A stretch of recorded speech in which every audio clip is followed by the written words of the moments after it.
जय जगन्नाथ नमस्कार आपण मानक फूडी एसकेसी बना चैनल को स्वागत जनाऊँगी। दर्शक बंधु आज आम बनइबा गोलापी गोलापी नुआ सरबत आ सहजरे बना हबो। आपण माने गोटे ग्लास पीले आपण मानकर मन पूरा शांति परा दिन ये सबुठारु सहज सहजरे भी बनई पारिबे। देखंतु आपण मन पई रेडी हे गला।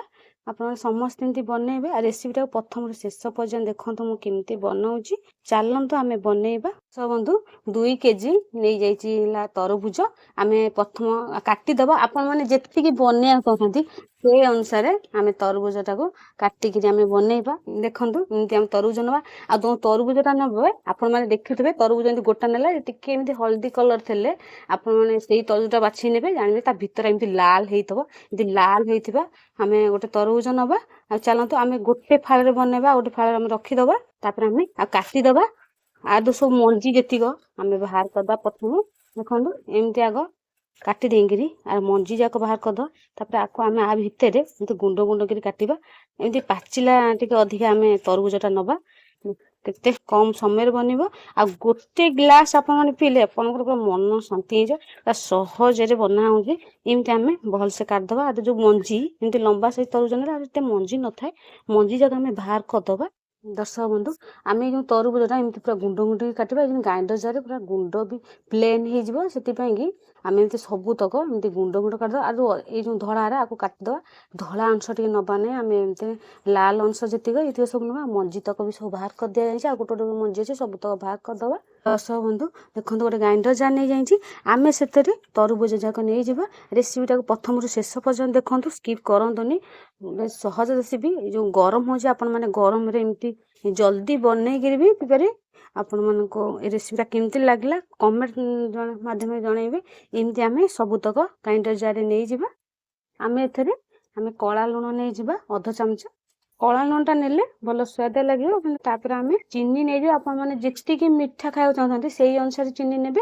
आमे 2 चम्मच चीनी नै जाउची। अधिका भी मिठा लागिबो आमे अधिका मिठा भी आवश्यक पड़िबोनी। आ बिना पानी दबानी। तापर आमे सेतरे नै जिबा बरफ खंड नै जिबा। बरफ 2-3 खंड नै जिबा। चलंतु प्रथम तापर चिकन गिरी बाटी आनिबा।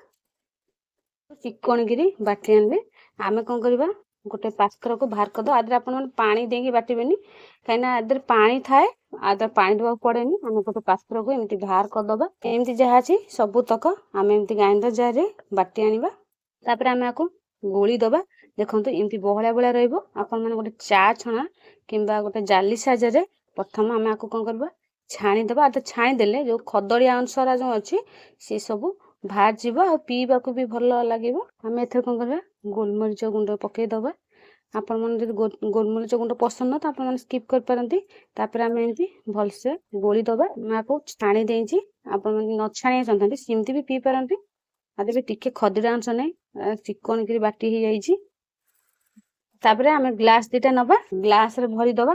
आपण माने चाहिले आदे खीर पके परिबे गरम खीर ते ठंडा करिकी पके परिबे।